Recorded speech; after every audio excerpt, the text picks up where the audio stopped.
The room is a theater of shadows and silence. It is not a place of comfort. It is a repository of consequence. In the center, a man sits beneath the singular, unforgiving glare of a desk lamp, the only island of illumination in a vast, encroaching darkness. Before him lies a ledger, its pages cluttered with the aggressive red ink of past failures, a tally of debts, a chronicle of missed opportunities, a map of limitations. The air is heavy, thick with the scent of stagnant paper and the metallic tang of anxiety. He reaches for a pen, his movements slow, burdened by the gravity of his own history. Outside the window, the world moves with the indifferent rhythm of the cosmos, but inside this room, time has congealed.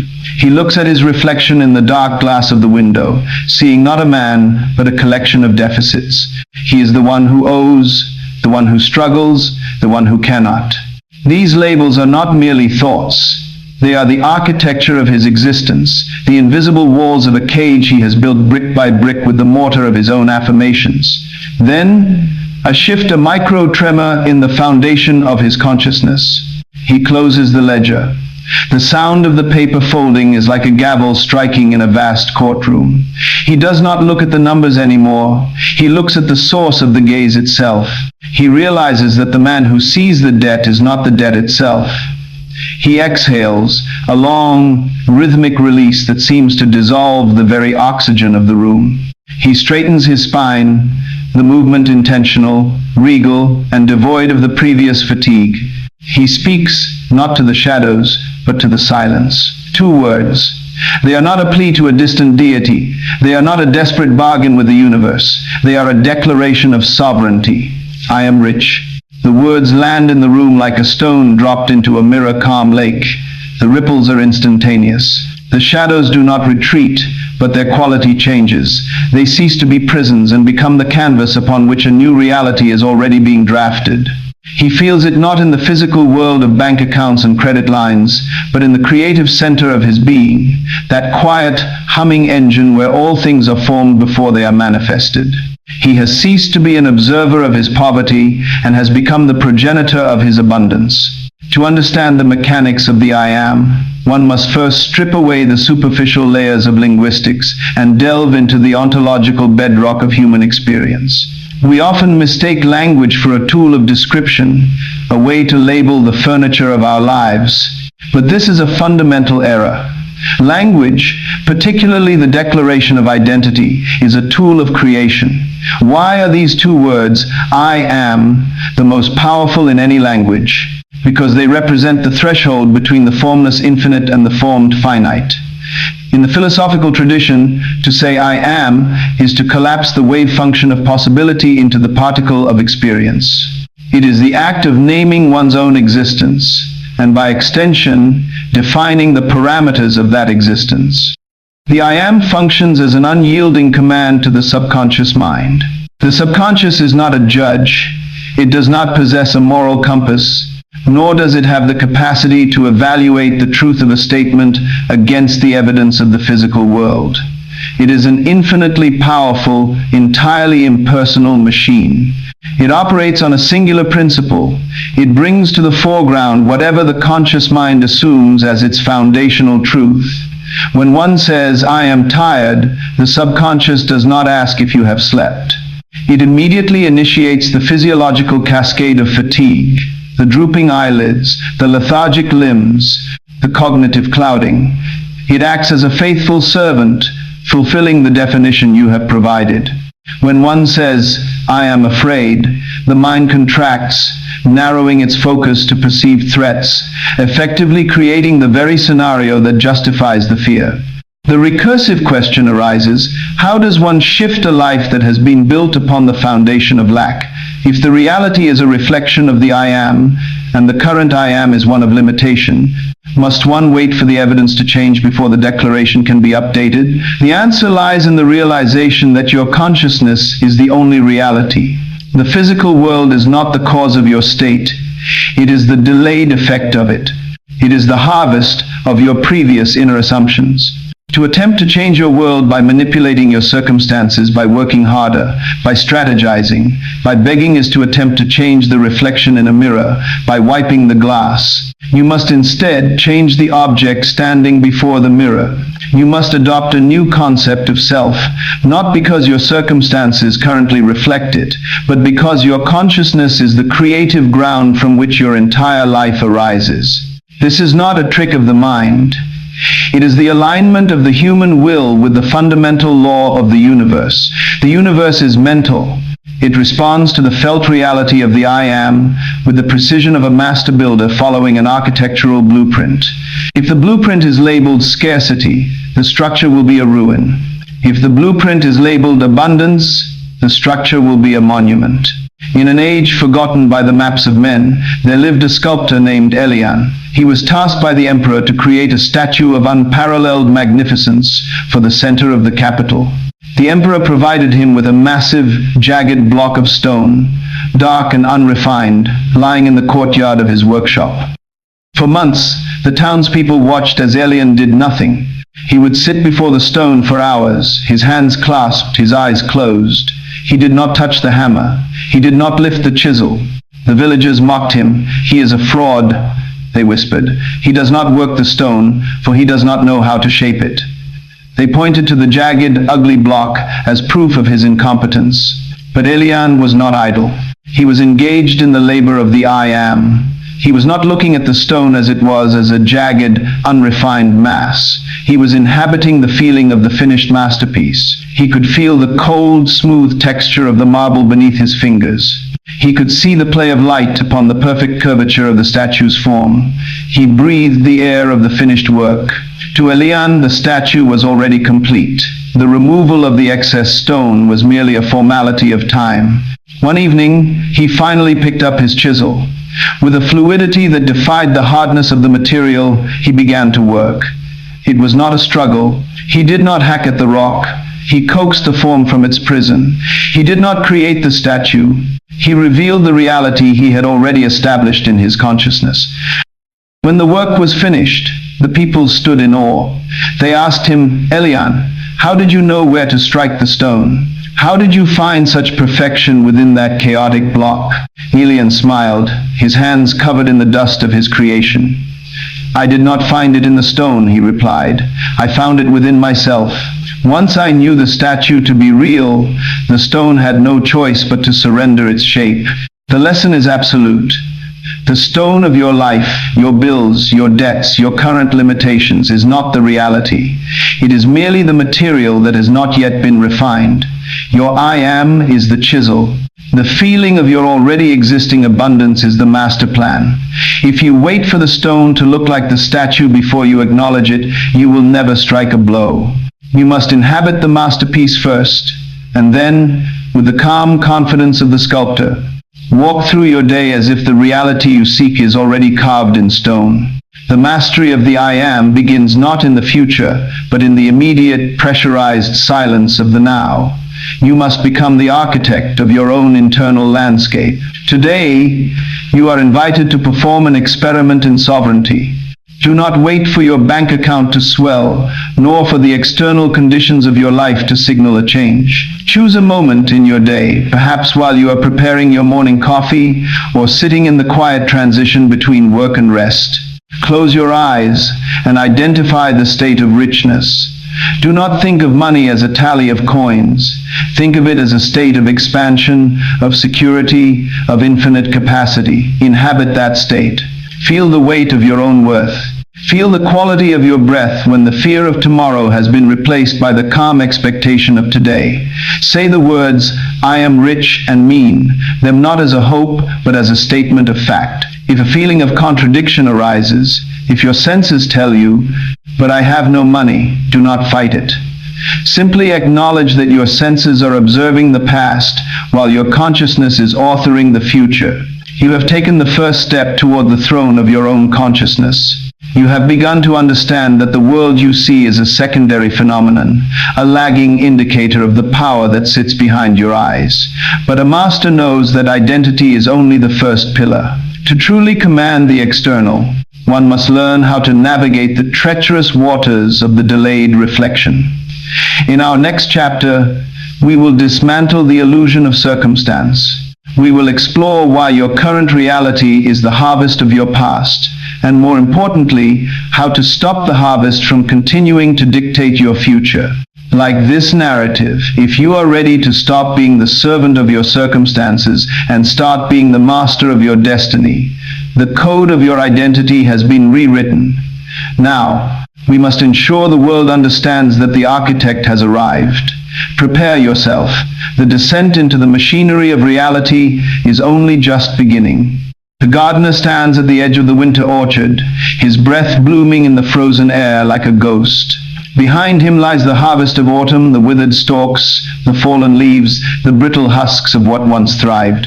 He holds a single dormant seed in his palm, a tiny vessel of infinite potential wrapped in a hardened shell. To the uninitiated eye, the orchard is a graveyard.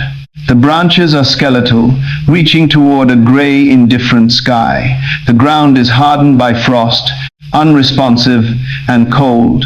The gardener knows the truth that the senses deny. He looks at the frozen earth and does not see a failure of growth. He sees a temporary state of gestation. He knows that the orchard is not dead. It is merely caught in the delayed reflection of the season that has passed. He understands that the landscape is a faithful record of what was planted months ago, a physical manifestation of ancient solar cycles. He kneels, his knees sinking into the frigid soil. He does not curse the winter. He does not plead with the frost to yield, nor does he demand that the trees bloom in the biting cold. Instead, he places the seed into the dark, silent earth with the calm precision of a jeweler setting a diamond. He knows the secret. The seed is the future, and the soil is merely the ledger that records it. The paradox is profound. The gardener is acting upon a reality that does not yet exist to the eye. Yet he is more certain of the fruit than of the cold air stinging his skin. He has transcended the tyranny of the current condition. He has ceased to be a subject of the season and has become the master of the harvest. He walks away, leaving the frozen field behind, his footsteps steady, his gaze fixed on a summer that is as real to him as the ground beneath his feet. To grasp the nature of reality, one must confront the most pervasive and paralyzing deception of human consciousness, the belief that the external world is a cause rather than an effect. We are conditioned from birth to view our circumstances, our bank balances, our social standing, our physical health as the ultimate arbiter of our worth and potential. We treat the world as a primary reality, a rigid, immovable structure that dictates what we are capable of becoming. But this is an inversion of the truth. Why do we consistently fall into this trap of secondary observation? It is because the physical senses are designed to process the past. Every object you perceive, every person you encounter, and every circumstance you face is a manifestation of a thought or an assumption that occurred before the present moment.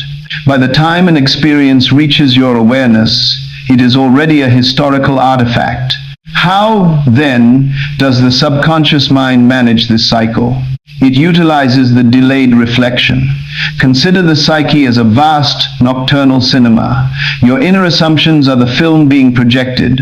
Your outer life is the image appearing on the silver screen.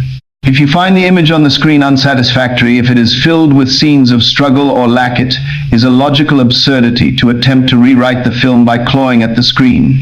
You must return to the projection booth. The recursive question is, if the physical world is the harvest of past thoughts, how does one stop the harvest from dictating the future? The answer lies in the radical detachment from the photograph of the past. Most individuals treat their current life as a mirror that tells them the truth about who they are. They look at their empty bank account and conclude, I am poor. They look at their social isolation and conclude, I am unlovable. But this is not truth. It is merely an observation of a past internal state that has finally reached its expiration date in the physical world. By identifying with the reflection, they reproject the same image onto the screen of their future, effectively ensuring that the tomorrow will be a carbon copy of the yesterday. The philosophical rupture occurs when one realizes that the I am is the only creative power. The world is responsive, not causative. It is an impersonal echo. It does not possess a mind of its own. It possesses only the capacity to reflect the consciousness that occupies it. To change the world, one must deliberately ignore the evidence of the senses and occupy a new inner state, a state that acts as a blueprint for the future. You are not waiting for the world to change. You are waiting for your inner assumption to harden into fact. The lag time between your internal shift and its external manifestation is not a failure. It is the time required for the film to pass through the projector of the universe. There lived a man named Silas, a scholar who kept a meticulously detailed journal of his life. Every failure, every rejection, every moment of scarcity was recorded with obsessive precision. He believed he was an honest man, documenting the truth of his existence so that he might learn from his mistakes. One day, he met a traveler who claimed to be a master of the art of the horizon. The traveler asked Silas to show him his journals. Silas proudly displayed the volumes, pointing to the chapters on his financial ruin, his failed ventures, and his loneliness. "Look at this evidence," Silas said. "It is the undeniable reality of who I am." The traveler took the books and threw them into the hearth. As the pages curled into ash, Silas screamed in horror, believing his identity was burning with them. "You fool," the traveler said calmly. "You were not keeping a journal, you were keeping a curse. You have spent your life looking in a rearview mirror, steering your carriage by the obstacles you have already passed. Your truth is merely a record of your previous errors.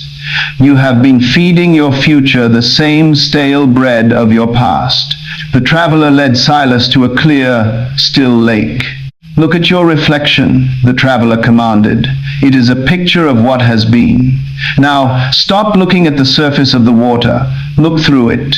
Look into the depths where the light of the sun creates the patterns of the future." Silas learned that the evidence of his life was merely a photograph, a captured moment of a version of himself that no longer needed to exist. He stopped documenting his deficits. Instead, he began to act as if he were already the scholar he dreamed of, becoming a man of wealth, wisdom, and deep, resonant connection. He stopped trying to fix his past. He began to author his presence. Years later, when the townspeople asked how he had moved from the ashes to such extraordinary prosperity, Silas did not speak of strategies or hard work. He pointed to the empty space where his journals used to be. "I stopped counting my shadows," he said, "and in doing so, I finally gave the light enough room to enter." The history of your life is not your destiny. It is a discarded skin. The circumstance that screams of your poverty is not a wall. It is a ghost, fading in the brilliance of your new assumption. To integrate this truth into your existence, you must learn the art of selective perception. You must become the gatekeeper of your own consciousness. When you look at the world, you must train your mind to look past the surface-level facts. When the bill arrives, do not see it as a lack. See it as an opportunity for the circulation of wealth. When a negative circumstance confronts you, do not engage with it as an absolute truth. Recognize it for what it is, the dying echo of a former state of mind. Today, perform this task. Choose one area of your life where evidence suggests limitation. For the next 24 hours, treat that limitation as if it has already been resolved. Walk, talk, and make decisions as if the obstacle were nothing more than a memory. When your mind instinctively returns to the old story, gently, firmly redirect your internal dialogue. Remind yourself, this is not who I am. This is only what I have been. Do not force the outcome. Do not check your progress like a nervous child checking the soil for sprouts. You are a sovereign being, and the law of the universe is not a question of if, but a question of when. Your task is simply to remain consistent in your new identity. The mirror is waiting. It is ready to reflect the majesty you are beginning to claim. But to keep the reflection clear, you must ensure that your inner state remains untainted by the skepticism of the world. There is a law and immutable mechanical force that governs this transition between the invisible thought and the visible form. It is the law of reversibility, a mechanism that once understood makes failure not just improbable, but impossible. We have dismantled the illusion of circumstance. Now we prepare to enter the engine room of the universe. In our next chapter, we will reveal the secret of reversibility, the precise method by which you can turn the tides of fortune by working backward from the end. The past is burning. Can you feel the warmth of the future? In the heart of an ancient clockmaker's workshop, there exists a curious device, a pendulum that swings in perfect, rhythmic defiance of linear time. To the unobservant eye, the pendulum appears to be moved by the tension of the spring. But the master clockmaker knows a deeper secret. He watches the brass gears, the interlocking teeth, and the constant ticking pulse of the mechanism. He does not start with the gears. He starts with the movement of the hand on the dial. Imagine, for a moment, a man standing before a vast, locked gate. He pushes against the iron bars, his muscles straining, his breath hitching as he desperately tries to move the barrier. He is sweating, he is shouting, he is using all his force to push the gate open. Yet, the gate remains immovable, bolted from the other side. Across the courtyard, a child approaches. She does not look at the gate. She does not try to push. She simply stands in front of it, closes her eyes, and imagines the sensation of walking through the gate and into the garden beyond. She feels the warmth of the sun on her skin, the smell of jasmine, the cool grass beneath her feet.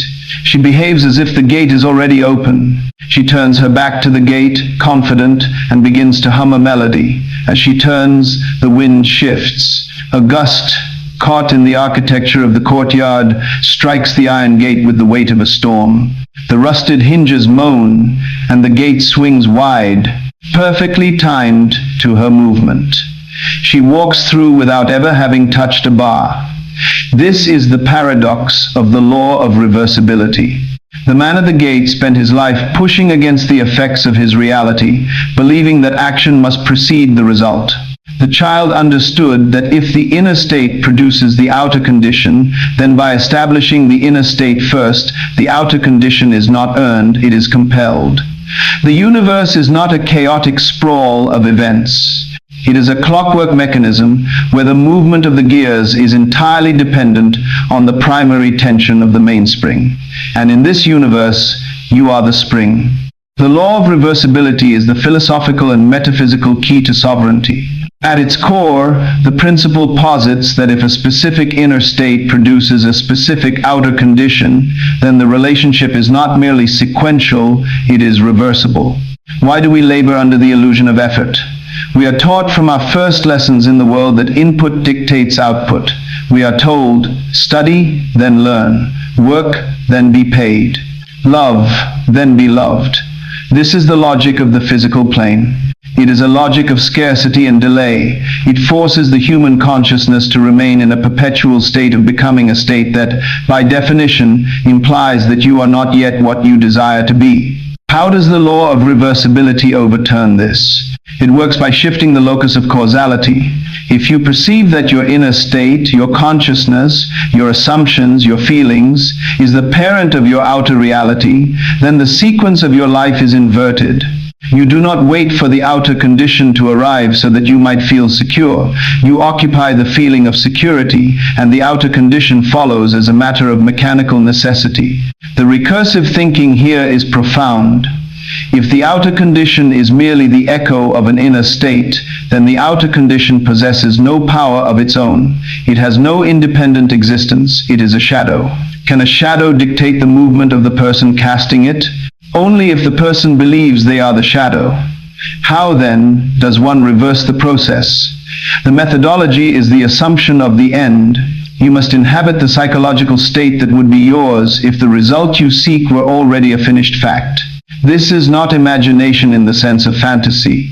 It is assumption in the sense of a scientific premise. If you were truly rich, how would you move through a room? How would you respond to an unexpected expense? How would you speak to your colleagues? By answering these questions, in your behavior before the bank account confirms the reality, you are effectively winding the spring of the universe in reverse. You are creating the primary movement in the inner dimension, and the gears of the physical world are compelled to rotate in sympathy. The subconscious, acting as the bridge between the infinite and the finite. He's incapable of distinguishing between a stimulus from the outer world and a vivid, felt stimulus from the inner world. When you provide the latter, the subconscious treats it as an objective reality and proceeds to reorganize your physical circumstances to align with your assumption.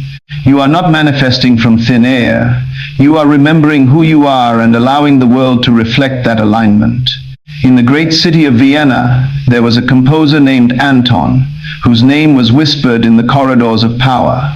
It was said that Anton could write a symphony without touching a quill to paper for weeks. He would sit in his study, the room silent, the inkwell dry. His patrons were impatient. They demanded to hear the music. They pounded on his door, screaming, "Where is the masterpiece? Where is the beauty you promised?" Anton would simply smile, invite them in for tea, and talk of the sunlight on the mountains, of the way the breeze moved through the trees, of the feeling of standing in a cathedral where the acoustics were divine. He lived in the symphony. He felt the vibration of the strings in his own chest. He heard the crescendo in the rhythm of his own heartbeat. To Anton, the music was not a sequence of notes to be written. It was a state of being to be occupied.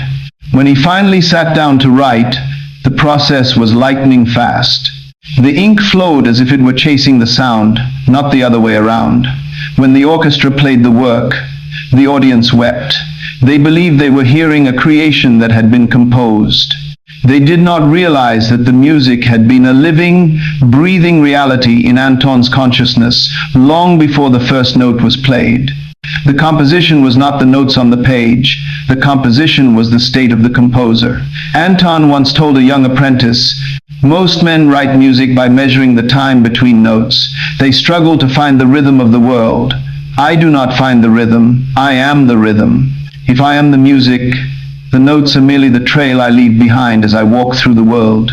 The apprentice asked, "But what if the world does not want to hear your music?" Anton laughed, a sound like a resonant chord. "The world is an audience, not a composer. It waits for someone to stand up and begin the melody. If the melody is played with the authority of someone who knows it is true, the world has no choice but to listen. Your life is the symphony. Stop trying to write it note by note based on the silence of your current bank account. Occupy the state of the masterpiece. The music will follow. To integrate the law of reversibility, you must abandon the wait-and-see approach that defines the life of the uninitiated. Today, perform the reverse day experiment.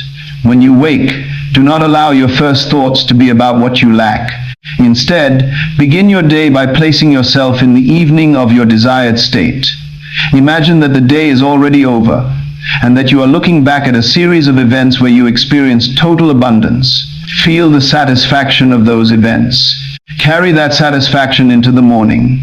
When you enter your office, your shop, or your home, move with the quiet, unshakable confidence of someone whose financial needs are already met. When a choice arises whether to buy something, whether to pursue an opportunity, ask yourself, what would the person who is already wealthy do? Then align your decision with that perspective. You are not deciding based on what you have. You are deciding based on who you are. This is the mechanism of the reversal. You are pulling the future into the present by assuming the feeling of the result before the action. You have learned to stand at the lever of the universe, ready to move the world by moving yourself. But there is a force that threatens to pull you back into the old, linear way of thinking, a force that, if misunderstood, will keep you trapped in the scarcity of the orchard. In our next chapter, we will look at the orchard itself. We will address the myth of scarcity and the divine extravagance that governs the universe. We will explore why your desire for wealth is not an act of greed, but an act of alignment with the very nature of existence. The gate is not bolted. You are simply standing on the wrong side of the threshold. Are you ready to walk through? The camera pans across a vast, untamed orchard at the height of autumn. The air is thick with the sweet, intoxicating scent of overripe fruit. It is a spectacle of absolute, reckless extravagance. A single ancient apple tree, its boughs gnarled and heavy, bears not merely dozens, but thousands of apples. Each fruit is a vessel of concentrated energy, and within each fruit lies a core of seeds that hold the potential for thousands more trees, which will each produce thousands more apples. There is no sense of enough in the design of the universe. The tree does not calculate the cost of its blossoms. It does not fear the winter. It does not ration its fruit for fear of running out. It pours its essence into the creation of abundance because abundance is the singular expression of its nature. Observe the contrast. A man sits beneath this very tree. He is counting his pennies, his brow furrowed in lines of calculated scarcity. He looks at the tree and sees a commodity. He looks at the fruit and sees a price. He is hungry, yet he is afraid to eat his fill, lest he find himself empty tomorrow. He is surrounded by the infinite, yet he perceives only a closed system of limits. The paradox is stark. The universe is a fountain of limitless expansion, yet the human mind, the very consciousness designed to participate in this expansion, has convinced itself that it lives in a desert. The tree is not spiritual because it produces fruit, and the man is not virtuous because he rations his life. The tree is simply fulfilling the law of its own being. What if the man were to realize that he is not a separate entity standing outside the orchard, but an integral part of the orchard's own design? What if he were to realize that the scarcity he fears is not a condition of the universe, but a condition of his own perception? To rectify the human relationship with wealth, one must dismantle the false dichotomy between the spiritual and the material. For generations, the human spirit has been fed a toxic narrative that poverty is a mark of holiness, and that the desire for abundance is a symptom of greed. This belief is not merely incorrect, it is a fundamental misalignment with the nature of the cosmos. Why does this myth persist?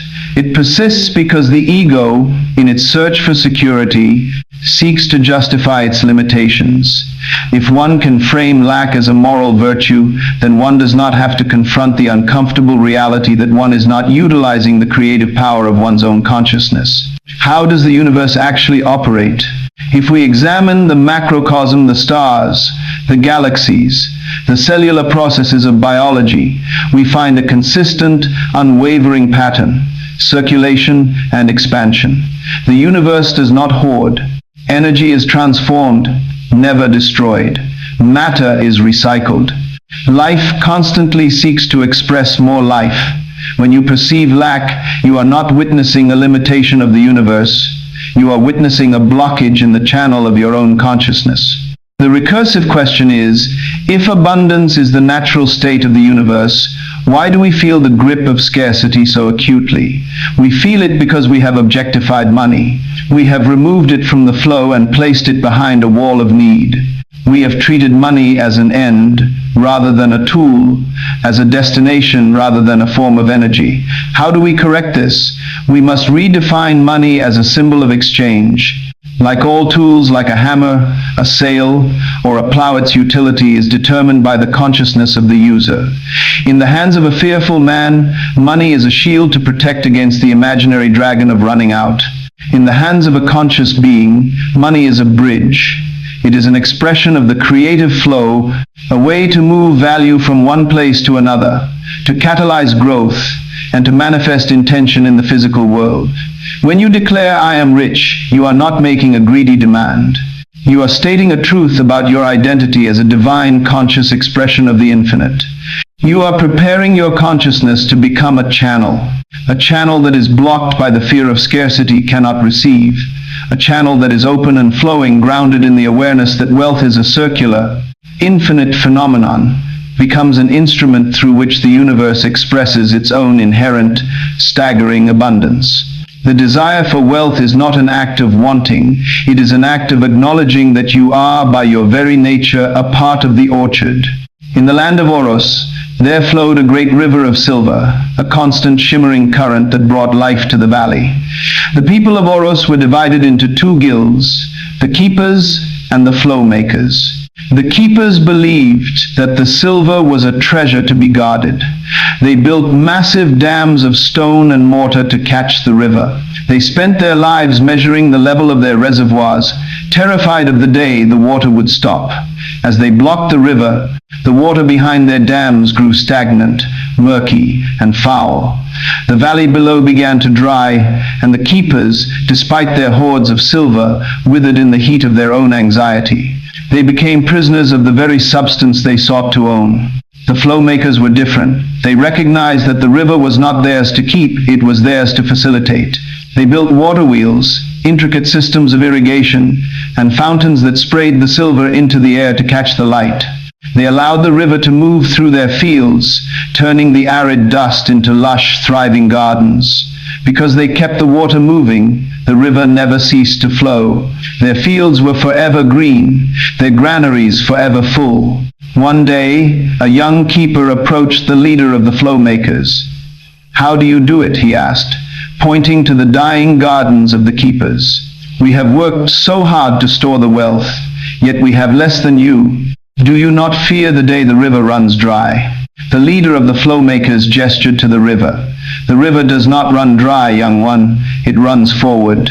You think the silver is the wealth, but the wealth is not the silver. The wealth is the flow. You are starving because you have treated the current as a prisoner. When you stop the flow, you stop the source. You are not rich because you have a dam. You are rich because you are connected to the spring." The young keeper looked at his own dam, the stone walls that held back the life-giving water. He realized then that his fear was the architect of his ruin. He did not need to gather more silver. He needed to dismantle the wall. He picked up his hammer, and with the first blow, the water surged forward, singing a song of liberation as it rushed toward the thirsty earth. To embody this truth, you must shift your internal orientation from accumulation to circulation. Wealth is not a static pile of gold. It is an active energy that must be allowed to move. Today, examine your own life for the dams you have built. Ask yourself, where am I holding on to resources out of fear? Where am I treating money as something to be guarded rather than something to be directed? When you spend, do so with the consciousness of an investor in the universe's abundance. When you receive, do so with the consciousness of a grateful channel. Do not focus on the size of the transaction. Focus on the quality of the feeling. Are you giving with an open hand, or are you pulling away as the coin leaves your fingers? Are you receiving with an open heart, or are you bracing yourself for the next loss? Practice the generosity of identity. Even if your current resources seem limited, you can practice the feeling of abundance by being generous with your time, your attention, and your encouragement. By acting as if you have more than enough, you are telling the subconscious that you are a person of flow. You are signaling that you belong to the orchard, not to the desert. If you are beginning to sense the truth of this circular nature of existence, that your abundance is not something you gain, but something you allow subscribe to our channel, by joining us, you are aligning your consciousness with the collective intent of those who have already chosen the path of the flow makers. Like this video to seal your commitment to the flow. You are now equipped with the understanding that abundance is the bedrock of the universe and that you are a participant in its infinite circulation.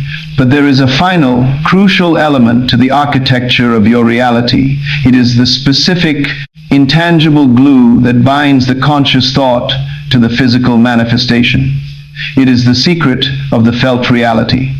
In our next chapter, we will uncover the sacred art of feeling. We will explore why the most brilliant visualizations, if devoid of emotion, are merely hollow echoes, and how to ignite the fire that turns a dream into a tangible fact. Like this narrative, if you are ready to stop calculating the cost and start experiencing the harvest, the river is rising. Will you build a dam, or will you let it carry you to your destiny?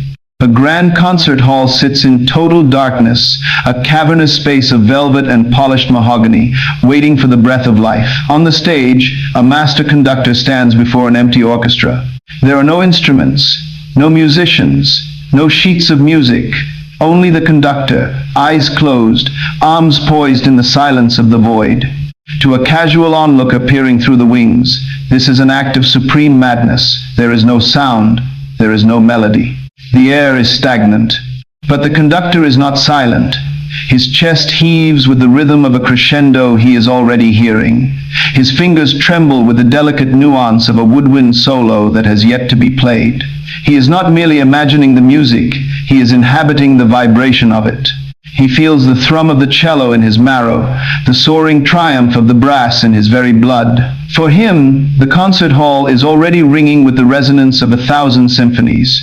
He has not uttered a single note, yet the air in the hall has changed.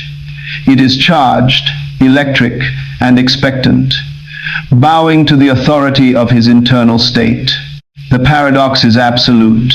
The world perceives only the absence of sound, yet the conductor is living in the fullness of the performance. He knows that if he were to simply move his hands mechanically, without the internal fire of the music, he would be nothing more than a puppet. The movement is not the source, the feeling is the source. The music does not create the feeling creates the music. The conductor opens his eyes, and with a single downward arc of his baton, the silence of the room is shattered, not by his motion, but by the overwhelming, inevitable manifestation of the symphony he has already lived within his own heart. In the architecture of manifestation, the feeling is the bridge between the conceptual and the physical. We have discussed the potency of the I am and the law of reversibility, but these are merely the scaffolding. The feeling is the mortar that binds the brick to the stone. Without it, the structure of your new identity will remain a fragile, imaginary ruin. Why is feeling the essential catalyst? Why is it that the subconscious mind remains entirely indifferent to our intellectual affirmations, yet responds with instant, laser-like precision to the emotional texture of our inner state?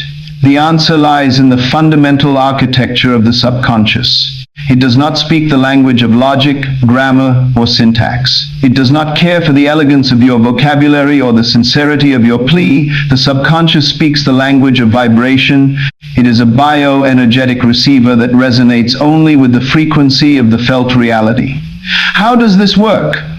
Consider that your consciousness is a prism. Your thoughts are the light, but your emotions are the spectrum that determines the color of the reality you experience.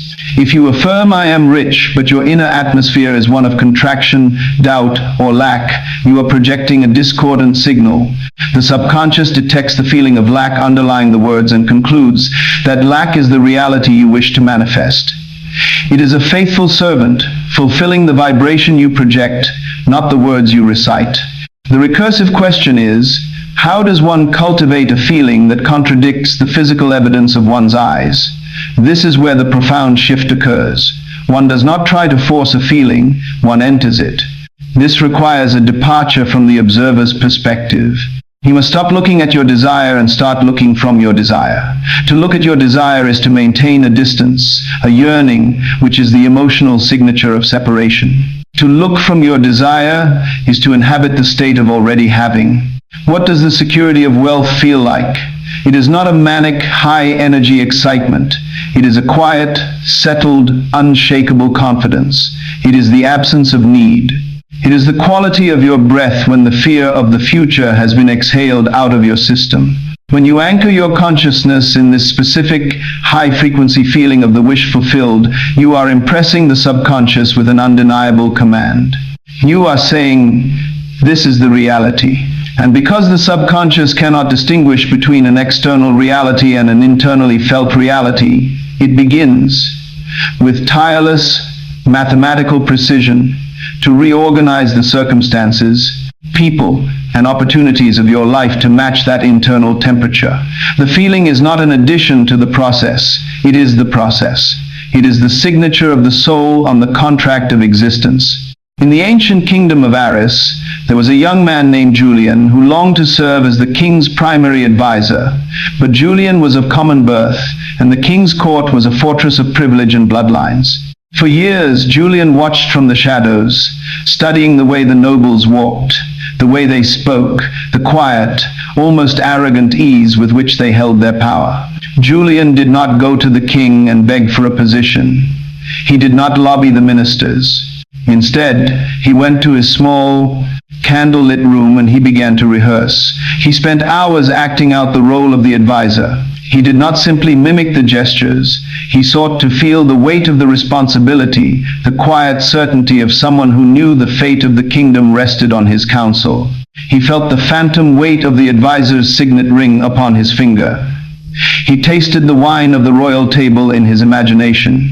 He breathed the air of the inner court until his very soul felt the texture of the palace silk. One evening, the king's carriage broke down on the outskirts of the village. The king's guards, panicked and directionless, sought a local who knew the terrain. Julian emerged. He did not walk with the hesitant, bowing posture of a villager. He walked with the measured, steady grace of the man he had been becoming in his room. When he spoke to the king, he did not look at him with the awe of a peasant. He looked at him with the direct, calm equality of a peer. He gave counsel that was not merely clever. It was delivered with the emotional resonance of someone for whom such counsel was a natural state of being. The king was not struck by Julian's knowledge. He was struck by his presence. He felt as though he was speaking to an old, trusted friend. He did not see a commoner. He saw an advisor. He saw a man who carried the kingdom in his soul. Before the night was through, the king had invited Julian into his carriage, and within a moon's turn, Julian sat at the right hand of the throne. The nobles whispered that it was luck, that it was a strange coincidence. They did not understand that the carriage had not brought Julian to the palace. His feeling had. The physical meeting was merely the final, inevitable condensation of the reality he had already mastered within himself. He had lived the feeling so fully that the world had no choice but to provide the stage for his performance. To integrate this sacred art into your life, you must cease the mechanical repetition of your goals. You must move from the realm of the objective to the realm of the visceral. Today, perform the visceral audit. When you say, "I am rich," pause. Where is the feeling in your body? Is it a tightness in your chest, suggesting fear? Is it a coldness in your stomach, suggesting disbelief? If so, you are not affirming. You are protesting your current reality. Instead, find the state of already having. Close your eyes and identify a memory of a time you felt completely secure, completely at peace, or completely empowered. Take that sensation, the physical heat of it, the openness of the breath, the calm in the limbs, and wrap it around the words, "I am rich." Do not try to feel wealthy in a way you have never experienced. Feel the security of it. Feel the freedom of it. Feel the quiet confidence of it. Live from this internal atmosphere throughout your day. When an obstacle appears, do not react with the emotion of lack. React with the emotion of possession. How would a wealthy person respond to this minor nuisance? With impatience? No. With the calm, expansive grace of someone who knows that this, too, is simply a piece of the architecture. You have learned to command the feeling, the essential fuel that drives the engine of your reality. But there is a final, vital discipline required to ensure that this fuel does not dissipate before it reaches its destination.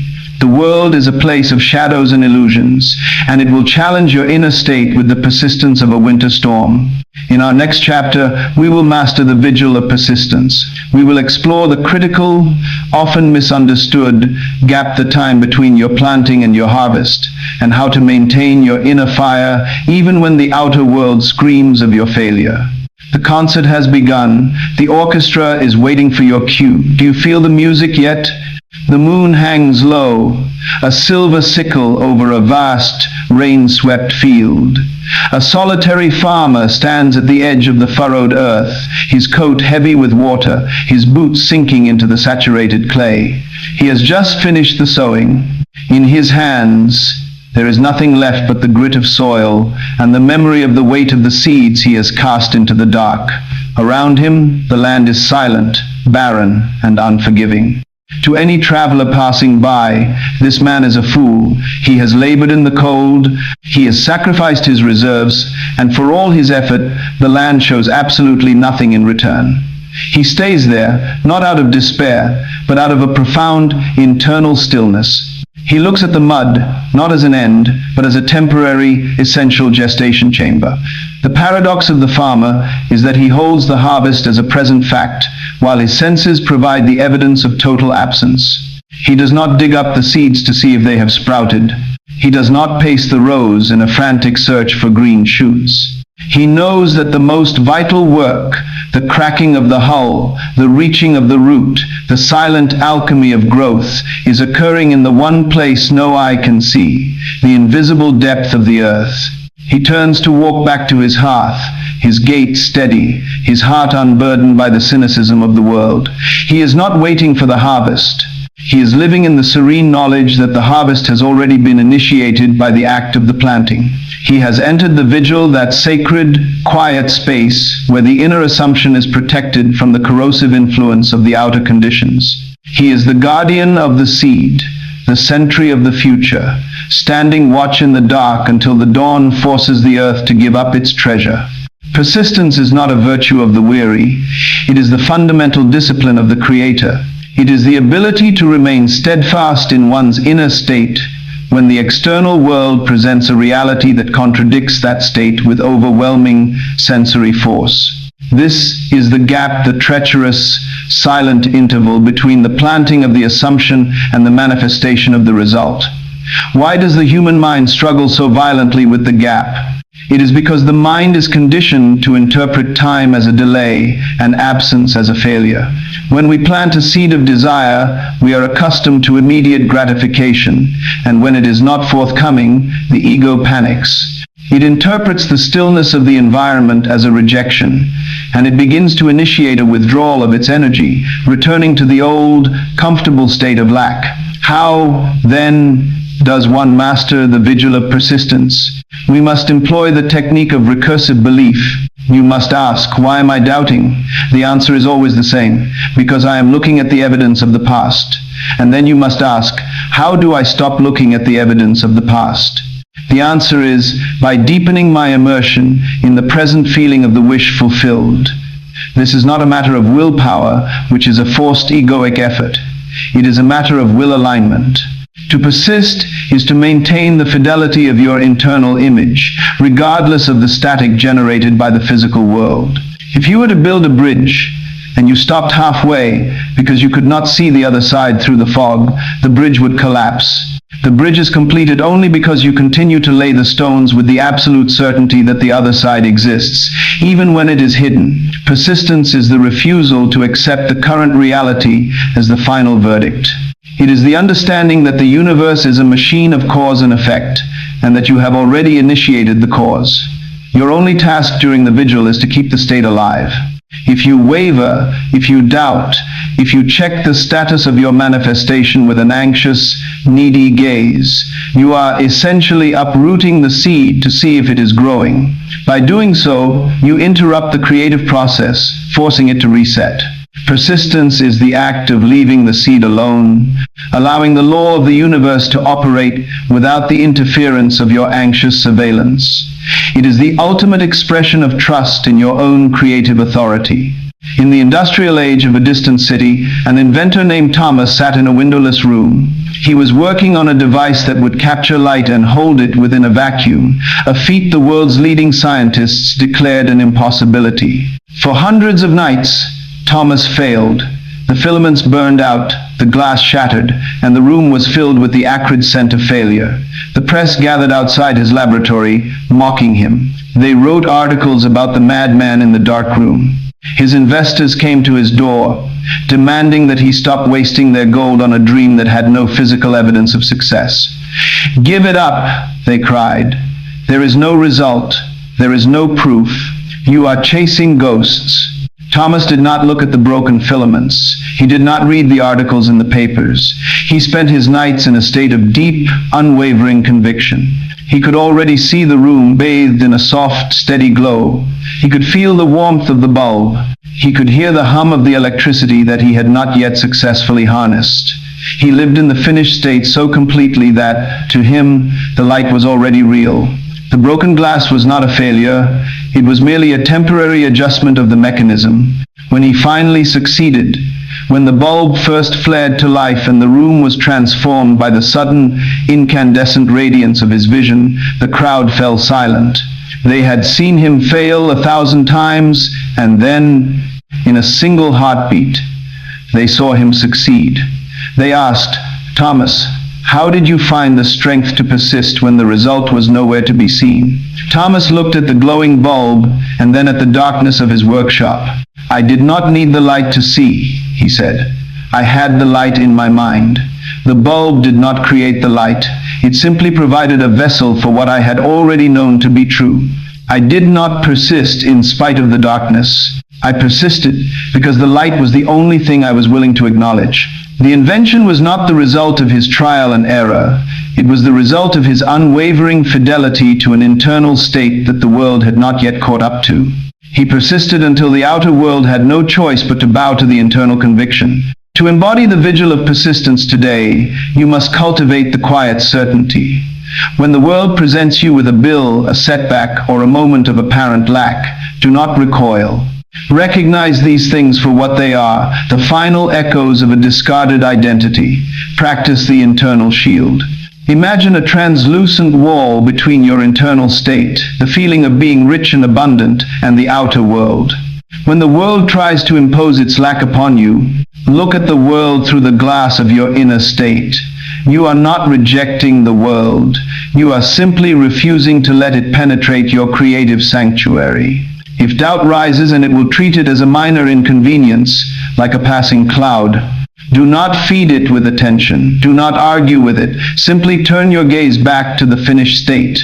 Remind yourself, the seed is in the ground. The law is working. My task is not to grow the crop. My task is to stay in the feeling of the harvest.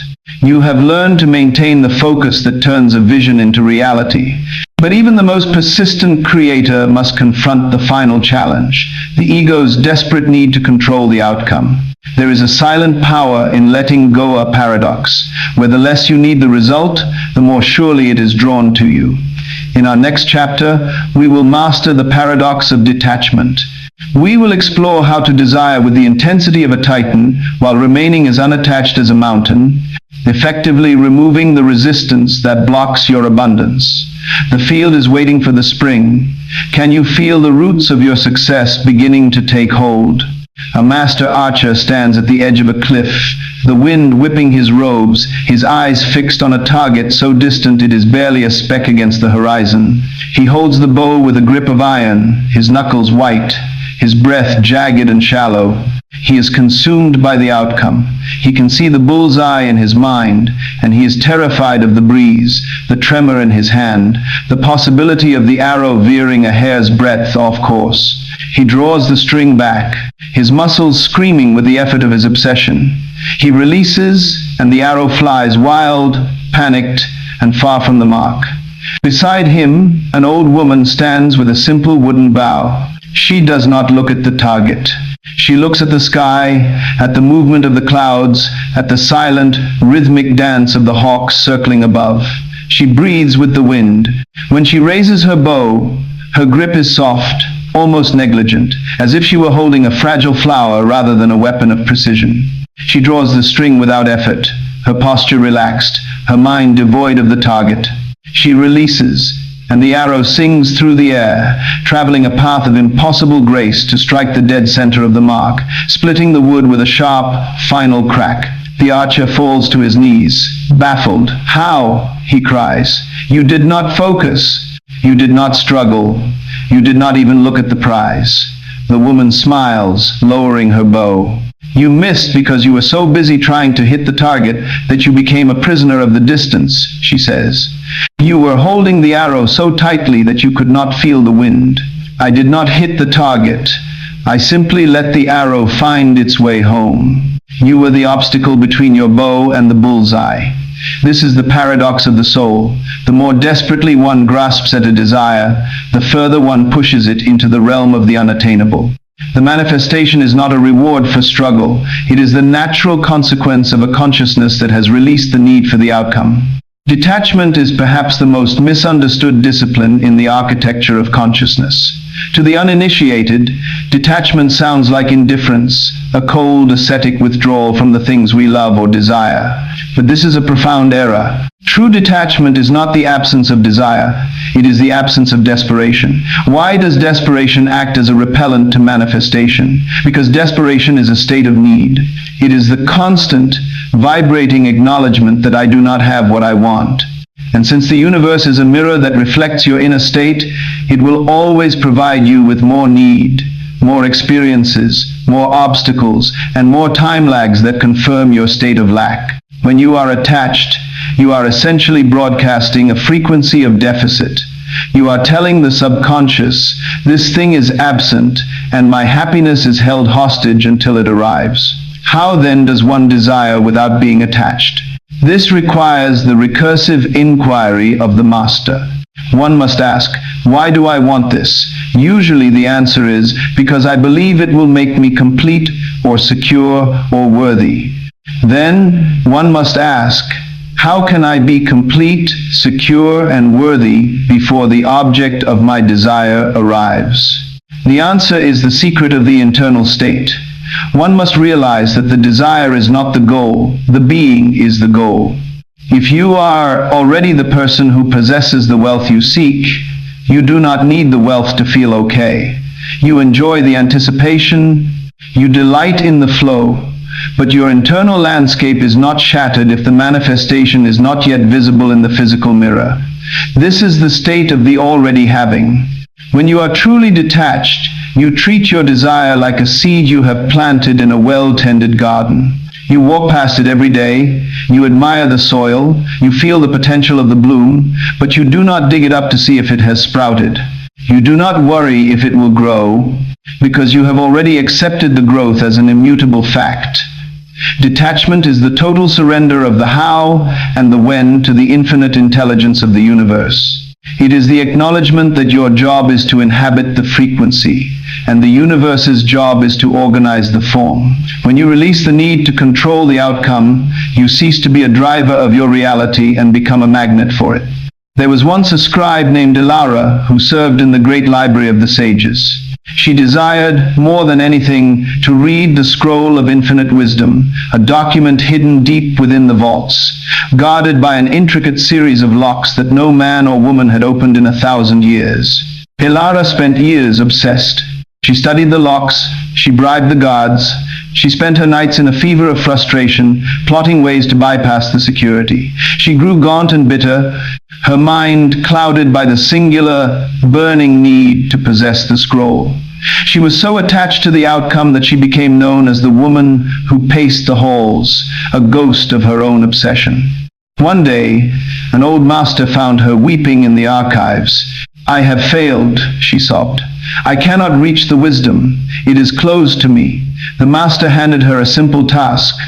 "Stop worrying about the scroll. Organize the entire library. Sort every book, clean every shelf, and read every text that is currently available to you." Elara, having run out of options, agreed. For years, she became the library's most dedicated servant. She stopped thinking about the vault. She stopped obsessing over the locks. She grew to love the smell of the parchment, the beauty of the ink, the wisdom found in the books she already possessed. She became so lost in the joy of the work that she entirely forgot about the scroll of infinite wisdom. She found completeness in her current state. She was no longer a seeker, she was a lover of knowledge. One evening, while dusting a shelf in the back of the vault, she noticed a small, inconspicuous lever. She pulled it, thinking it was a mechanism to lower a ladder. Instead, the wall groaned, and the inner vault door, the one guarded by the 1,000-year-old locks, swung open of its own accord. She walked inside. There, on a pedestal of light, lay the scroll. But as she picked it up, she realized something profound. It was not a magical text that would grant her power. It was a mirror, inscribed with the words, "Wisdom is found only by those who no longer need to seek it." She understood. The locks had never been designed to keep people out. They were designed to keep the needy out. The door only opened to someone who had reached a state of such internal wholeness that they no longer cared if they owned the scroll or not. To integrate the paradox of detachment, You must begin to practice active surrender. You are going to desire your wealth, you are going to plan for your success, and you are going to live in the feeling of your abundance, but you are going to do so with the light touch of a master archer. Today, perform the release ritual. When you think about your financial goals, ask yourself, if this never manifested, would I still be the person I have decided to be? If the answer is no, you are too attached. You must find your completeness before the money. Remind yourself that the money is an addition to your life, not the foundation of your soul. When you feel the anxiety of needing to see progress, acknowledge the feeling, take a breath, and consciously shift your focus to something you are genuinely grateful for in this moment. Remind the subconscious, I am already full, I am already sufficient. The wealth is not coming to complete me, it is coming to express me. You have mastered the art of the archer. You know how to aim with intensity while letting go with precision. But there is one final, silent force that acts as the constant lubricant for this entire engine, a force that amplifies every signal you send to the subconscious. In our next chapter, we will master the frequency of gratitude. We will explore why gratitude is the ultimate signal of having an emotional state that essentially tricks the subconscious into believing the manifestation is already a present fact, thereby accelerating the arrival of your desires. The target is distant, but the arrow is already in flight. Can you feel the grace of the release? Imagine a vast, arid plateau at the edge of the world, where the sun beats down with merciless intensity upon cracked earth that has not tasted rain in a decade. A man sits in the center of this desolation, his clothes ragged, his skin parched. To any observer, he is a figure of utter destitution. Yet, he is not praying for water, nor is he lamenting the drought. He sits with his eyes closed, his face turned toward the shimmering heat, a faint, enigmatic smile playing upon his lips. He is not insane. He is engaged in a sensory exercise of such profound audacity that it warps the very quality of the air around him. He is vividly, viscerally feeling the sensation of a torrential downpour. He feels the cool, heavy droplets hitting his shoulders, the sudden, sharp scent of ozone and wet dust, the sound of water rushing through the dry gullies like a symphony of revival. He is not hoping for rain, he is internally celebrating the arrival of it. The paradox is agonizingly beautiful. He is sitting in a desert, feeling the relief of the storm. He is not reacting to the drought, he is responding to the abundance he has already summoned in his own consciousness. As he continues to dwell in this state of fervent gratitude, the atmosphere begins to ripple. The horizon, previously flat and relentless, seems to tremble.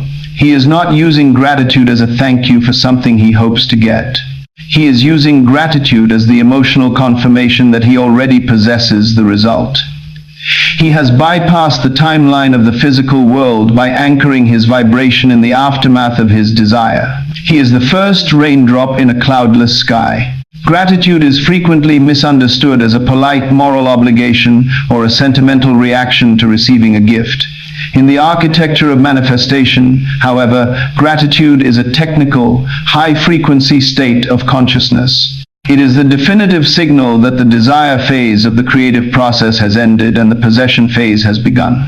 Why is gratitude the ultimate key? Because it is physiologically impossible to feel genuine, resonant gratitude for something you believe you do not have. When you say thank you for a future result, you are tricking the subconscious into registering that the result is a present tense fact. The subconscious mind, being impersonal and literal, does not perceive time, it knows only the now. When you flood your nervous system with the authentic emotion of having already received, the subconscious accepts this as your definitive reality. How does this function recursively? The loop of manifestation works as follows. 1. The assumption. You claim a new identity. I am rich. 2. The feeling. You inhabit the internal state of that identity. Security, ease, flow. 3. The amplification. You express gratitude for that state as if it were a physical fact. By asking why this works, we uncover the bedrock of the law. The universe responds to frequency, not words. If you ask for something from a place of wanting, you are vibrating at the frequency of lack. If you offer gratitude from a place of having, you are vibrating at the frequency of abundance. You cannot attract what you want. You can only attract what you are. Gratitude is the state of being. How does one maintain this when the physical world persists in displaying the opposite? This is the supreme test of the Creator. One must understand that gratitude is not dependent on the object of the desire. It is dependent on the consciousness of the receiver. If you can be grateful for your capacity to choose your inner state, you have already become the master of your circumstances. You are no longer waiting for the harvest. You are already dining at the table. Gratitude is the final seal on the contract. It is the declaration that you trust the law so completely that you do not need to check the evidence anymore. In the northern reaches, where the winters lasted 9 months of the year, lived a gardener named K.L. K.L. was the only one in his village who could grow flowers, even in the dead of the frost. His neighbors would watch him from their windows as he spent hours each morning in his small, frozen patch of ground, whispering, thank you," to the barren, snow-covered dirt. They mocked him. "K.L. is talking to the frost," they said. "The cold has finally claimed his wits." K.L. ignored them. He was not thanking the frost. He was thanking the life that he knew was already stirring in the darkness below the snow. He felt the phantom warmth of the spring sun on his face, even while the wind bit at his ears. He felt the soft, verdant pressure of the buds beneath the ice. His gratitude was so deep, so unshakable, that it became a heat of its own. One morning, when the village was still buried in white, K.L.'s garden began to steam. The ice did not melt. It vanished. From the frozen earth, in the middle of a blizzard, the crocuses erupted golden violet and white, pushing through the snow with the force of an unstoppable will. The villagers gathered, gasping. The garden was a miracle, a pocket of midsummer heat in a kingdom of ice. K.L. walked among the flowers, his hand resting on a stem. A merchant, awestruck, asked, "K.L., what spell did you use? What incantation forced the earth to bloom?" K.L. looked at the flowers, then at the merchant. "I use no spell," he said softly. "I simply refuse to wait for the world to tell me when to be grateful. I understood that the flower was not created by the spring. The spring was created by the gratitude for the life that was already there. When you stop waiting for the evidence has no choice but to follow your heart." K.L. had mastered the secret. Gratitude is the key that unlocks the door before the arrival of the visitor. To integrate the frequency of gratitude into your daily existence, you must begin the practice of preemptive thankfulness. Do not wait for the physical manifestation of your wealth to appear before you offer your thanks. The arrival of the money is merely the shadow. The gratitude is the substance. Today, carve out a moment of absolute stillness. Close your eyes and identify the state of being you are working toward, that sense of profound, unshakable abundance. Do not think of the things you will buy. Think of the freedom that wealth provides. Sink into that feeling of freedom. Let it settle into your marrow. Then, from that place of deep satisfaction, say thank you.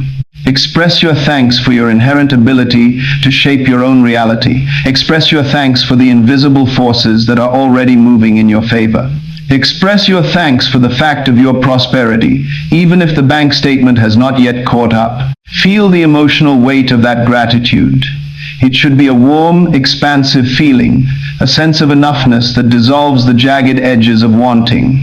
You have learned to amplify your intention with the most powerful emotion in the human repertoire. But the architect does not just sit in the garden feeling grateful. The architect moves. The architect acts. There is a specific quality of action, inspired, graceful, and effortless, that distinguishes the creator from the laborer. In our next chapter, we will master the art of inspired action. We will explore how to move through the world in a way that feels like a dance, where your efforts are not forced, but are the natural, kinetic expression of the abundance you have already claimed. The rain is coming. Can you smell the ozone in the air? A master calligrapher sits before a sheet of silk, his hands suspended in the air. The room is quiet, save for the rhythmic, steady breathing of the artist. He does not approach the canvas with the trembling apprehension of a student, nor with the frantic, sweat-slicked urgency of a man rushing to finish a task. He stands in a state of absolute poised stillness. In this moment, the ink, the brush, the silk, and the man have ceased to be separate entities. They are a singular, fluid system of intention. He does not force the stroke. He does not try to paint the character for abundance. Instead, he waits for the impulse, a silent, visceral signal that rises from the depths of his consciousness. When the moment arrives, his arm moves with the grace of a river turning a bend. There is no hesitation, no correction, no friction. The brush descends, the ink bleeds into the fiber of the silk, and the character manifests as if it were simply revealing itself rather than being created by human effort. The paradox is profound. If you were to watch him, you would see a man doing nothing for most of the hour, and then, in a single lightning-fast second, completing a work of perfection. To an observer trapped in the logic of hard work, he is a man of leisure, but to the eyes of a sage, he is a man of intense, concentrated alignment.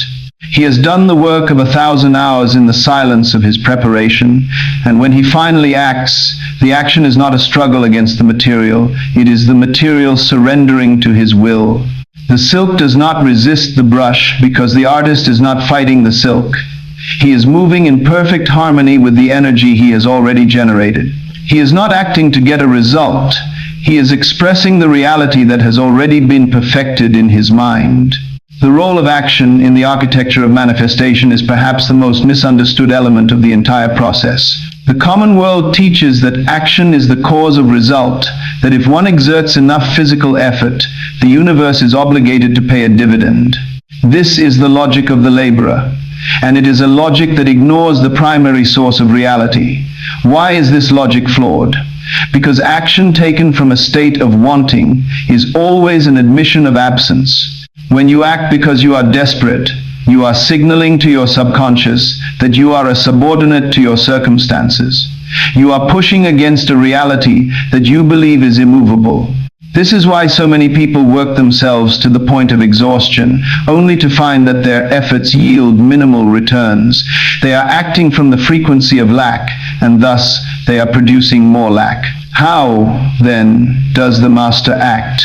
The master acts from the frequency of inspired action. Recursive thinking allows us to see the distinction. If the internal state is the cause and the outer reality is the effect, then action is not the creator of the result. It is the conduit through which the result expresses itself. You do not act to create the wealth. You act because you are already wealthy. This is the shift from doing to being. When you inhabit the consciousness of the finished state, your impulses change. You no longer feel the need to scramble, to force, or to manipulate. Instead, you begin to receive intuitive hits, a sudden, clear desire to make a phone call, to walk into a specific room, to write a certain letter, or to invest in a particular idea. This is not strategy in the sense of a defensive maneuver. It is alignment in the sense of a path of least resistance. How do we distinguish between desperate activity and inspired movement? Desperate activity is characterized by anxiety, a sense of should, and an obsession with the timeline. Inspired action is characterized by a feeling of flow, a lack of resistance, and a sense of calm, focused inevitability. When you move in alignment, the universe conspires to provide the resources you need. The right people appear, the obstacles dissolve, and the timing synchronizes. The action is not the struggle, the action is the dance. You are simply the instrument through which the universe moves to fulfill the reality you have already established in the kingdom of your mind. In the great trading ports of the Southern Isles, there lived two captains. The first, Captain Vane, was known for his relentless, punishing schedule. He sailed against the winds, he commanded his crew to row until their hands bled, and he refused to wait for the tides. He believed that the captain who worked the hardest earned the greatest fortune. His ships were always battered, his crew was always exhausted, and more often than not, he returned to port with broken masts and empty holds, shouting that the sea was an enemy that refused to yield. The second captain, Captain Alara, was viewed with suspicion by the other sailors. She would often sit on the dock for days, watching the gulls, studying the drift of the kelp, and waiting for the subtle shifting of the water's color. When she finally sailed, she did so with a calm, deliberate pace. She never fought the gale. She adjusted her sails to use it. She never fought the tide. She waited for the current to take her where she needed to go. One day, Vane confronted her. "You are lazy," he growled. "You sit and wait while I fight for every inch of progress. How is it that your holds are full and your ship remains whole, while I am constantly on the verge of ruin?" Alara pointed to the horizon, where a massive, invisible current swirled beneath the surface. "You think the sea is a mountain to be climbed, Captain Vane. You believe your muscles are the power that moves the ship. I know that the power is in the ocean, not in the rowers. I do not fight the sea. I listen to it. I act only when the current and the wind are in harmony with my destination. You call it luck, but it is simply the difference between a man who rows against the tide and a man who understands that the tide is already moving toward his home." Alara did not create the fortune. She placed herself in the flow of it. Her actions were not attempts to change the sea. They were elegant, timed movements that allowed the sea's inherent power to do the work for her. She had learned that the highest form of action is the act of aligning oneself with the inevitable. To integrate the art of inspired action, you must cultivate the sensitivity of the impulsive. Today, stop looking at your to-do list as a series of burdens to be conquered. Start looking at it as a map of potential opportunities for alignment. When you feel an impulse to do something, to reach out to someone, to start a new project, or even to pause and do nothing, pay attention to the quality of that impulse. If the impulse feels heavy, rushed, or anxious, pause, wait. That is the ego's desperate activity. If the impulse feels clear, light, and comes with a sense of "this makes sense," that is your guidance. That is the universe speaking through your own intuition. Practice the flow state. For the next 24 hours, whenever you act, ask yourself, am I acting to escape a state of lack, or am I acting as an expression of my abundance? If you find yourself in the former, stop. Return to your inner sanctuary. Re-establish the feeling of the wish fulfilled. Only when you have regained your center, only when you feel the calm, expansive grace of the Master, should you proceed. You will find that you accomplish more in an hour of inspired movement than in a week of desperate struggle. If you are finding that this transition from effort to flow is beginning to yield greater results with less resistance, subscribe to our channel. Your subscription here is a statement that you are moving from the path of the laborer to the path of the conduit. Like this video to seal this alignment within your consciousness. You have learned to move in harmony with the current of the universe. You are no longer the captain fighting the gale. You are the one who knows where the trade winds blow. But even the master of the currents must address the foundation of all authority, the sense of self-worth. There is a deep-seated belief system that dictates whether you allow yourself to receive the harvest or whether you subtly sabotage your own success because of an ancient, hidden feeling that you are not enough. In our next chapter, we will master the sovereign self. We will dismantle the roots of unworthiness and claim your divine inheritance. We will explore why you deserve the abundance you have envisioned, and how to close the final gap between your affirmation and your bone-deep belief. Like this narrative, if you have finally stopped rowing against the tide, the current is beneath you, steady and strong. Are you ready to let it carry you home? The chamber is vast, a hall of mirrors that stretches into an impossible, infinite distance. In the center stands a man who has traveled through the previous 9 chapters, the man who has learned the code of his identity, the fallacy of circumstance, the rhythm of reversibility, and the flow of inspired action. He stands before the final central mirror, his posture straight, his gaze clear. For the first time, he does not see a collection of labels, debtor, struggler, seeker, or even student. He looks into the glass and sees the architecture of the universe reflected in his own eyes. The paradox is this: He has spent his life searching for the operant power, the secret force that governs the stars, the tides, and the bank accounts of men, only to realize that the glass is not a barrier, but a boundary of his own making. He reaches out a hand, and the reflection reaches out in perfect, terrifying, and beautiful symmetry. There is no separation. There is no external authority to petition, no distant deity to appease, no elusive law to beg for favor. He realizes that the entire journey, every moment of struggle, every flash of insight, every tear shed over the ledger of his failures, was not a path he was walking towards something. It was a shedding of the false skins he had wrapped around his own divinity. The silence in the room is not empty. It is pregnant with the absolute, vibrating potential of creation. He is the miracle he has been waiting for. He is the source of the law. He breathes, and the hall of mirrors seems to pulse with the light of 1,000 suns, all emanating from the center of his own chest. He is not a part of the universe. The universe is a part of him. To arrive at the sovereign self is to reach the terminal point of human evolution. We have analyzed the mechanics of manifestation, but we must now address the ontological bedrock. Why is it that the I Am is the only creative power? The recursive nature of this reality is absolute. You are not a human being having a spiritual experience. You are a spiritual being projecting the illusion of a human life. The why of our suffering has always been a confusion of roles. We have been playing the part of the actor while convinced we were the stagehand. We have been writing the play while screaming at the script as if it were an immutable law of nature. The how of sovereignty is the total ownership of one's consciousness. Most individuals live their lives as effects, constantly buffeted by the winds of politics, economy, and social perception. They outsource their authority to the world. But the sovereign self understands that the world has no power to define, limit, or sustain you. The world is merely a canvas, a neutral, passive medium. It possesses no intent of its own. It reflects only the intent you project onto it through the lens of your self-concept. If you believe you are unworthy of wealth, the world will diligently provide you with the evidence of your unworthiness. If you believe you are a conduit for the infinite intelligence of the universe, the world will just as diligently organize itself into the opportunities that justify your assumption. This is not optimism. This is the cold, impersonal, and majestic mechanics of consciousness. The sovereign self knows that worth is not earned, it is recognized.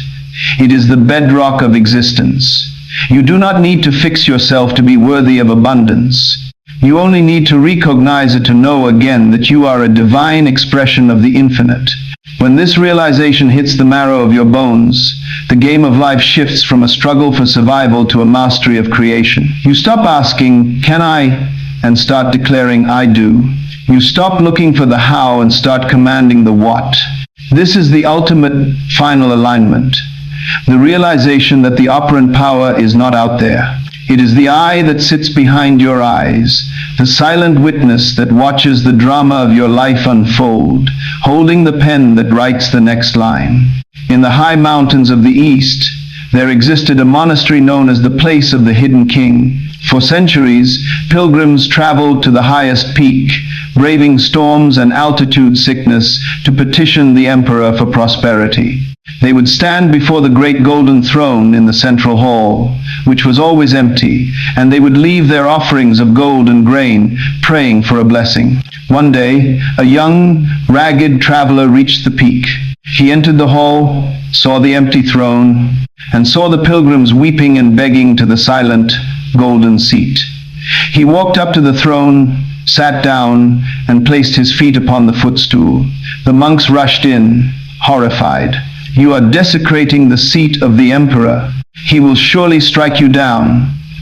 The traveler looked at them, not with arrogance, but with a profound, terrifying calm. "Where is he?" he asked. "Where is this emperor who gives the blessings? Where is the source of the prosperity you seek?" The monks pointed to the ceiling, to the sky, to the ancient scrolls, to the distant stars. "He is everywhere. He is the power that moves the world." The traveler tapped his own chest. "He is here," he said. "The throne is empty, because the emperor has been out walking in the villages, begging for bread, believing he was a peasant. I did not come here to ask for a blessing. I came here to take my seat. The prosperity is not in the vaults. It is in the authority of the one who sits upon the throne." From that day on, the traveler, now the emperor, did not issue decrees. He did not hoard the offerings.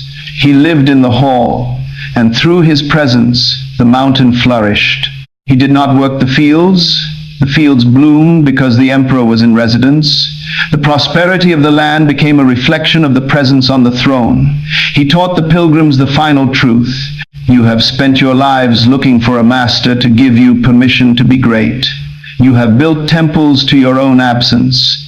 But the world only changes when you stop begging for a miracle and start behaving as the one who commands it. You are the throne. You are the emperor.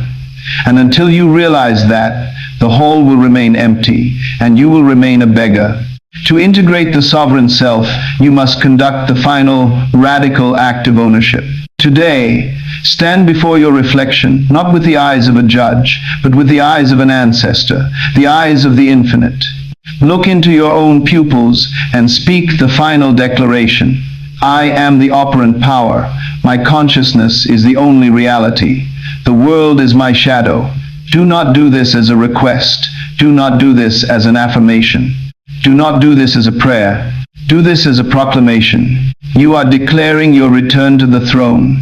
You are deciding once and for all that your inner state is the primary truth of your existence, and that the physical world is merely the secondary, trailing reflection of your sovereign intent. Carry this awareness through your day. When you make a decision, do not ask for advice. Consult the emperor within. When you face an obstacle, do not panic. Observe it as a master observes a minor disruption in his domain. You are the architect, the sculptor, the captain, the gardener, and the king. You are the totality of the process. This concludes the master cycle of our architecture, yet this is the exact moment where the true creation begins. If you have followed this journey from the first chapter to the last, you have undergone a transformation that the world can no longer ignore. Subscribe and turn on notifications as we prepare to transition into the advanced dynamics of reality creation, a series for those who have taken their seat on the throne and are ready to wield the power of their divinity with total precision. The Hall of Mirrors is now a gateway. The reflection is not a shadow. It is you in all your infinite sovereign majesty. Go forth, command your reality, and let the world bow to the truth of your existence. Your time of begging is over. Your time of ruling has begun.